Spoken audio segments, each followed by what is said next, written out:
All of that gunfire filling the dark, early morning hours with booming concussion and bright, flashing muzzle flashes as these high-pressured and high-powered rounds flooded the atmosphere in front of that Dodge Charger. Alicia Andrews wasn't just wrapped up in drama. She was tied into a whole setup that led to Foolio losing his life, and she hit that courtroom acting like nothing could touch her. Folks watched her laughing, fixing her makeup, looking calm like she wasn't facing a homicide case, but nobody had a clue how wild this situation was about to get. Prosecutors came in ready, laying out every detail of how the hit on Foolio went down. They explained how the shooter tracked him on his birthday, waiting for the perfect moment before pulling up with rifles and a Glock fitted with a switch. Alicia wasn't the one firing shots, but she still got charged because the whole plan couldn't have moved the same way without her involvement.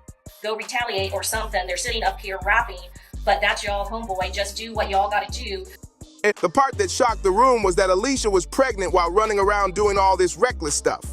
She ended up having her baby while locked up, and that detail alone had people whispering in the hallway like they were watching a real-life movie. The story got even deeper when prosecutors described how Alicia and her boyfriend, Isaiah Chance, were trailing Foolio around Tampa, sending updates so the shooters knew exactly where he was at every moment.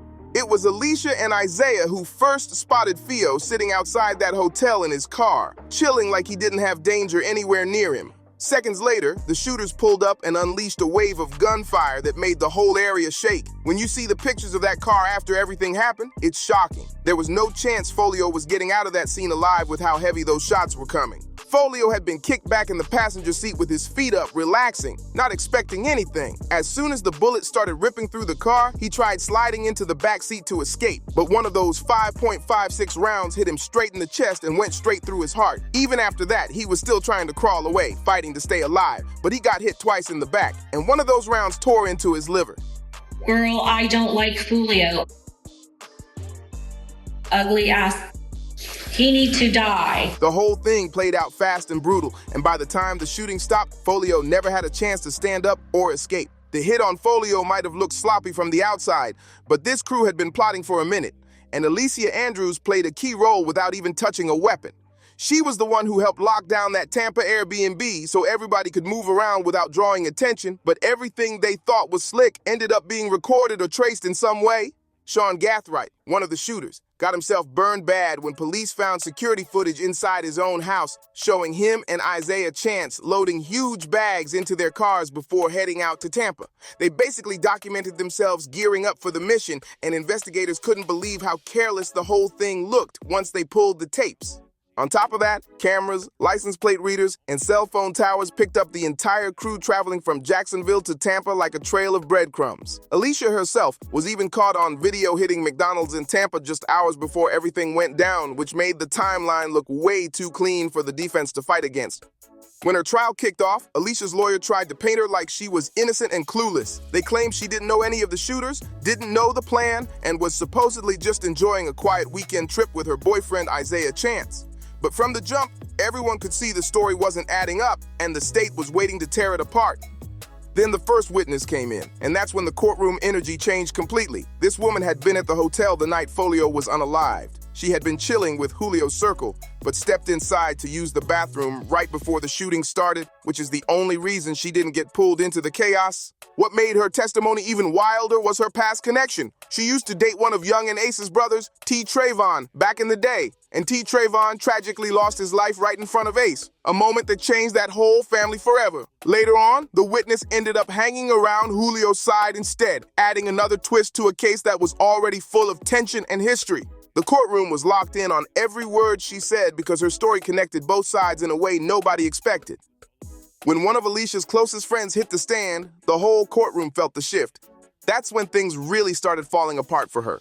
Prosecutors came in ready, dropping screenshots of old texts Alicia had sent back in 2021, where she was telling her friend that 1,208K needed to be sliding and that they should be ending more of their ops.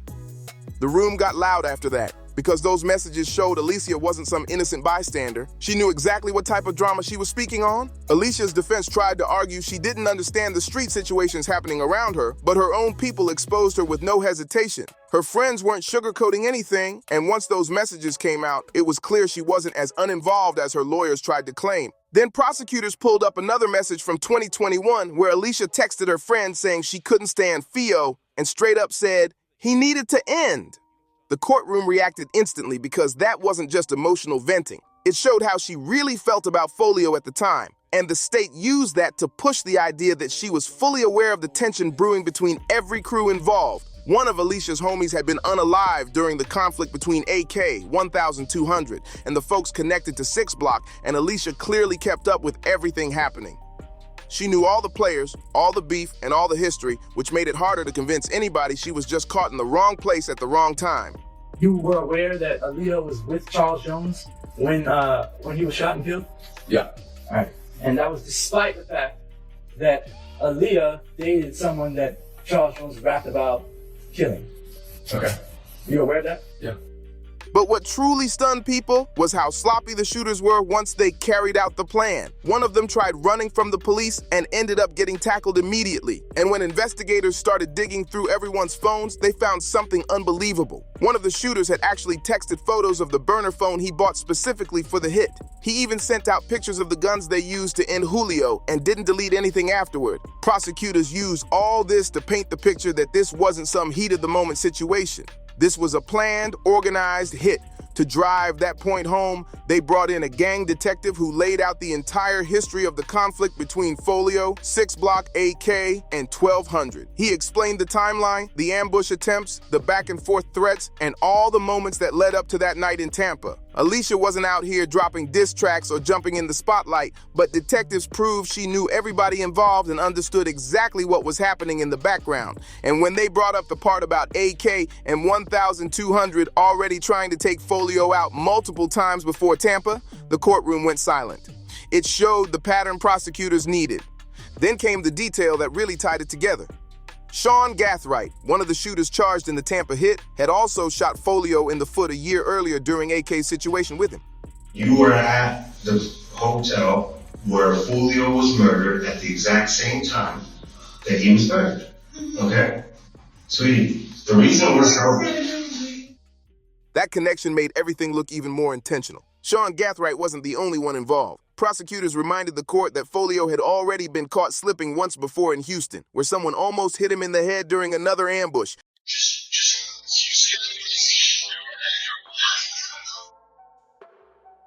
Then they took it a step further and pulled up Fast Money Goon's lyrics from the track Who I Smoke, where he rapped, "I was lurking on his page and I caught him lacking in Houston. We let off shots, he got shot and went live. I was tweaking like, fuck man, that bitch ain't passed."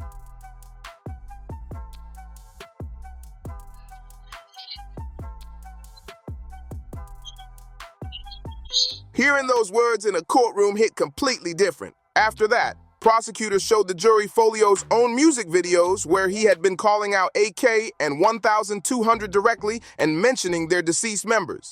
They played lines like, "Went out to eat on his birthday. Folks shot 3 in the worst way. He kept dissing on me, now he's smoking 23. Right now, you're going to be in prison. You're never going to come out of it. You're never going to see the outside. The courtroom got tense because the lyrics made the beef look deeper and more dangerous than most people realized. Then the state used Young and Ace's lyrics from Game Over to argue that AK and 1200 were the ones responsible for the hit on Foolio. That track dropped right after Foolio ended, and Ace rapped, "Once 23 ended. Inside my eyes, I lost my mind. Karma, do it all I know. Get back, do it time. 5.56, increase the homicide rate. Another body on the way. Mask on, get up close. This is another closed case. Don Julio, shots to the face. 5 in the morning, I got a call. What is this? End on the flow. End on arrival, Mr. 6. Every bar suddenly had a double meaning when the prosecutor read it out loud. Alicia's defense kept trying to push the idea that even if she knew the shooters, that didn't automatically make her guilty. But the problem was, she was all over security footage trailing Foolio the night he passed, and the state kept pointing that out with receipts. Her team tried saying she didn't really understand what her boyfriend Isaiah and his people were into, but that story fell apart quickly once more evidence came out. It turned out Alicia had been DMing other AK members on Instagram, which meant she wasn't some outsider. She was tapped in with folks tied to the same tension that had been brewing for years. What made it even more obvious was that she had also been messaging Foolio's old associate, K Shorty, who had switched sides at one point. That detail alone showed Alicia had her hands in every direction and knew exactly what was happening in the streets. By the time prosecutors laid out all those connections, it was clear Alicia wasn't just caught in the middle. She was fully aware of the players, the history, and the danger surrounding the situation. By this point in the trial, everybody in the courtroom could see Alicia was in deep trouble. Her defense team knew it too, and that's when they tried flipping the whole strategy by throwing another woman into the mix. They pointed their finger at Aaliyah, the same woman who had been at the hotel the night Foolio passed, and the same one who used to date Young and Ace's brother Trevin back in the day. Alicia's lawyers asked detectives if they ever looked into Aaliyah as a suspect since she also had personal history tied to Foolio, hoping that would shift the heat. But that plan fell apart the second it left their mouths because the state came right back with even heavier evidence against Alicia. When investigators searched Alicia's phone, they found photos taken outside one of the clubs Foolio hit the same night he was unalive, meaning she was tracking his moves way earlier than she admitted. The courtroom leaned in after that because it showed the setup started long before the hotel ambush. Then they brought up the evidence from Sean Gathwright's phone, and it was even more incriminating. Rashad Murphy, another shooter tied to the hit, had used Sean's phone right after Foolio was unalived and sent a message saying, "I'm coming home. My thirst is quenched. I love you, Murphy." Hearing that message read out loud sent chills through the courtroom. Alicia, Sean, Isaiah, the whole crew was getting hit with evidence that left them no room to breathe, but the wildest part was Alicia's attitude during the whole thing. Even as detectives explained step by step how she helped track Foolio's every move, she kept smiling and laughing like she was watching somebody else's trial instead of her own. Detectives testified that Alicia helped Isaiah follow Foolio around Tampa the entire night, and she didn't just tag along. She was actively giving updates. Alicia sent her live location straight to the car full of shooters so they knew the exact routes to take and where to pull up. Minutes before the hit went down at the hotel, Alicia sent that final live location, and that's how they caught Theo sitting still with no idea danger was seconds away. Sean Gathwright was also running his own angle trying to line Foolio up that same night. He was texting a woman he knew, asking her to help him figure out where Folio's Airbnb was so they could box him in. The messages showed the shooters weren't moving randomly. They were hunting Foolio from every direction. By the time all those texts, photos, and location receipts were laid out, the courtroom could see exactly how detailed the plan was and exactly how involved Alicia had been. During the trial, prosecutors played Alicia's very first interview with detectives, and the whole courtroom watched how she reacted when cops showed her the evidence. As soon as they told her they had clear footage of her at the hotel the night Foolio was unalived, Alicia tried to brush it off with a laugh like the situation wasn't fatal, serious at all. Detectives didn't back down. They laid out everything they had on her, piece by piece. They told her straight up that they had her phone records, video clips of her tailing Theo, and full knowledge of the tension between Isaiah Chance and the people connected to 6 Block. Even with all of that, Alicia kept acting like she didn't know anything, which made the room shake their heads because the evidence was way too solid for her to pretend she was clueless. It became obvious she was trying to protect Isaiah Chance because they were dating at the time. And the most shocking part was that Alicia was pregnant with Isaiah's kid while running around helping set up the mission against Foolio. Detectives didn't hold back. They told her right to her face that Isaiah was using her while dragging her into something that could ruin her entire life. One detective even warned Alicia that if she didn't cooperate, she could end up with a life sentence. But even after that, she still refused to give up any details on Isaiah or the shooters. She sat through the whole interview denying things the police already had proof of, lying about routes, timelines, messages, everything. But once trial day came, she couldn't hide behind those stories anymore because the state already had the receipts. And when Alicia finally took the stand, she switched her tone slightly when the focus shifted to Isaiah Chance. She told the jury he had beaten her, and prosecutors showed photos of her face bruised up after he put hands on her. According to Alicia, Isaiah was the one using her phone during the hit on Theo, and she allowed it because she was scared of him. The abuse was real, nobody argued that, but the court made it clear that this was a separate issue from what happened the night Foolio was unalived. Based on the evidence, Alicia still knew exactly why they drove to Tampa and what the mission was supposed to be. She wasn't blindsided or tricked. She was part of the movement. Alicia was staring down the possibility of life in prison if the jury convicted her of homicide, but she ended up catching a huge break. Instead of homicide or conspiracy, the jury found her guilty of manslaughter and cleared her of the conspiracy charge. That verdict saved her from a life sentence, but it didn't mean she was walking away free. Even without the homicide conviction, Alicia could still end up doing decades behind bars. After the verdict, Julio's mother told reporters she was preparing her impact statement for the judge, and she wants Alicia to get 15 years plus 10.